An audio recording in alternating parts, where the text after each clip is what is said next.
खोथा सोंदां नोंखौ नैबेयाव जे नोंसिनि रुमाव इसिबां माने जौनि बथल दङ बेखौ सोर लोंनाय नैबे रुम सिंनि बथलफ्रा सोर लोंनाय नैबे रुम सिंनि बथलफ्रा सोर लोंनाय नोंसोर लोंनाय दा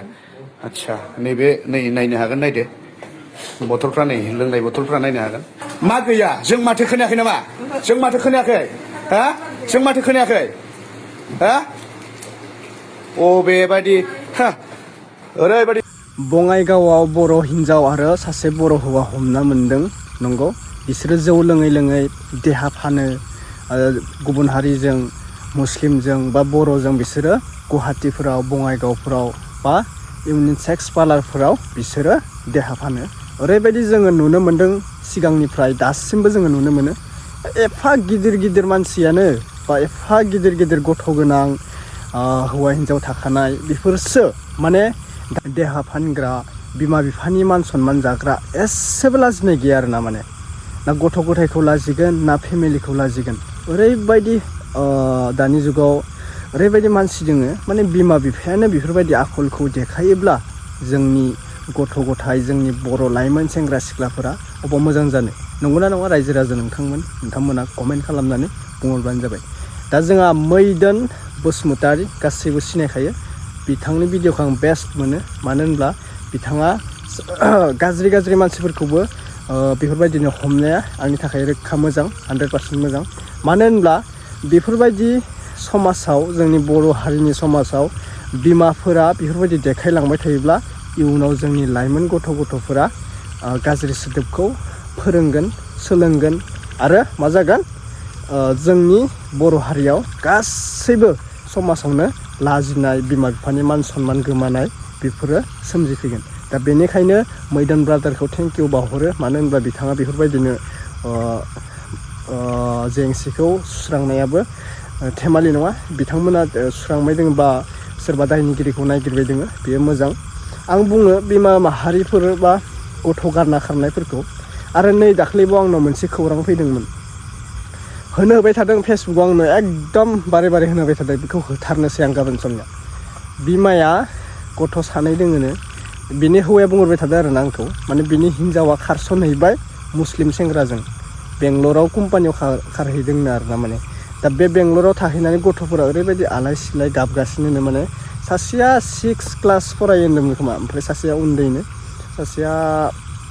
उन्दैया 6 क्लास फरायो ओमफ्राय गेदेर सासे दोङोनो 12 ना 13 बोसोर हिन्जावसा दोङोनो सासे गथ' दा बिखौ बिमाया गारनानै मुस्लिम सेंग्राजों थांदोंनो दा बेनो जाबाय अन्थाइ बिखा गथ'खौ अननाय गैया रायजो संसार जानो रोङा मुस्लिम सेंग्राजों खारनानै गावनि गोसोखौ सुफुंनो थाखाय बैफोरबायदि खामानिखौ मावनो मुस्लिमजों खारसनहैदो एसेबो लाजियासै गावनि बिमा बिफानि मान सनमान जानाय फेमिलिनि मान सनमान जानाय मानो जुलि जायो बेफोरबायदि साननै सानथाम हाबा जानानै गुबुनजों खारनो गोनांब्ला नंगौना नङा लोगोफोर ओरैबायदि आंनियाव फैगासिनो आपडेट भिडिअ टाइम मोननायखायसो होयाखै आं गाबोन होथारनोसै दा नैखौ नायग्रोना ला जोंहा मैदन ब्रादारा मा बिबुंथि होखो बा बे हिन्जावनियाव मा सोंथि होखो हौवाया खारबाय नों आरोना रुमनिफ्राय हौवाया खारबाय दा हिन्जावखौ हमना मोनबाय बङाइगावआव दा बे मा सोंखो जोंहा मैदन ब्रादारा जों बेखौ नायग्रोना लानोसै दे गिबियावनो बयनिसिमबो फिन खेब बरायहरबाय जायफोरा चेनेलाव गोदान साबस्क्राइब खालामना लादो आरो बबे डिस्ट्रिक्टनिफ्राय आंनि भिडिअखौ नायदों नोंथांमोन कमेन्टनि गेजेरजों फोरमायहर थ' थेंक इउ सो माच क'क्राझार उदालगुरि चिरां बाक्सा तामुलपुर नोंथांमोना मोजां कमेन्ट खालामनायनि थाखाय थेंक इउ भेरि माच आरो दिनैबो बबे डिस्ट्रिक्टनिफ्राय आंनि भिडिअखौ नायदों कमेन्टनि गेजेरजों फोरमायहरबानो जाबाय थौदो बिदिब्ला जोङो भिडिअखौ दान्दिसे नायग्रोना लानोसै थौदो खोथा सोंदां नोंखौ नैबेयाव जे नोंसिनि रुमाव इसिबां माने जौनि बथल दङ बेखौ सोर लोंनाय नैबे रुम सिंनि बथलफ्रा सोर लोंनाय नैबे रुम सिंनि बथलफ्रा सोर लोंनाय नोंसोर लोंनाय दा आच्छा नैबे नै नायनो हागोन नायदो बथलफ्रा नै लोंनाय बथलफ्रा नायनो हागोन नै आयौ नै आरो बेल' नङा नै आरो नै नायनो हागोन नै नुवाखै बिसिनि रुम आरोना बे नै बिसिनि रुम नै आरो नै आयौ डेन्जार किटचेन बेखौ थायोमोन जाहैबाय बेवहाय थायोमोन रुमा मोननै आरोना रुम मोनसे नैबे रुम मोनसे ओरैजाय खारबाय मानसियाहाय हौवाया नैबेजों खारदों नैबे दरा नैबे खुला दंमोन ना नैबे खिथुजों ओरै खारबाय नैबेजों मिथिबायना जों ओरै दरजा बुगासिनोमोन माने खेङासै माने मिथिबाय बेसेबांबा गोबावनि उनाव खेंबाय नै दा हिनजावा नैबेनो आरोना नैबेनो जों नैबेहाय हाबखोमाना दंमोन बङाइगावआव आरोना जों गुवाहाटिनिफ्राय मोनफैदों जोंनि टिमाहाय बङाइगावआव नैबेवहाय हौवाजों दंगासिनो दंमोन ओमफ्राय हौवाया नैबेजों खारदों नैबे दरजाया खुला आरोना नैबेहाय जों खोनाबाय थाथारबाय माने हौवानि माथो जेला दर बुबाय खेङासैब्रा 5 मिनिट गाहाम थाबाय बिसोरो ओमफ्रायसो लास्ट मोमेन्टआवहाय खिथुनि दरजाखौ खेंना खारबाय आरो दायो गिदिंगासिनो जोङो बेलाय हिनजावखौ मोनबाय जिखुनु जाया हिनजावखौ सेबनांसिगोन दायो नङाबाथ' बेखौनो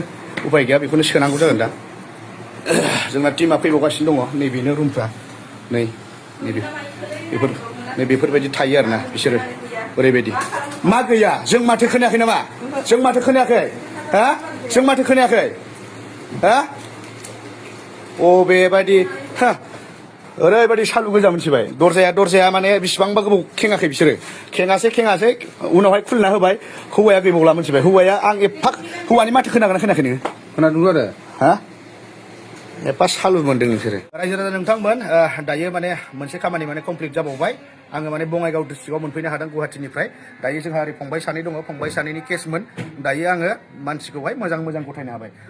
माबायदि मोनदों खोन्थाना हो माने जों दाख्लैनि फुंनिफ्रायनो माने खस्थ' खालामबाय थादों बहुद गोबावसै 1 मासआनो जाबाय माने जों नागिरबाय थादों माने मोनाखै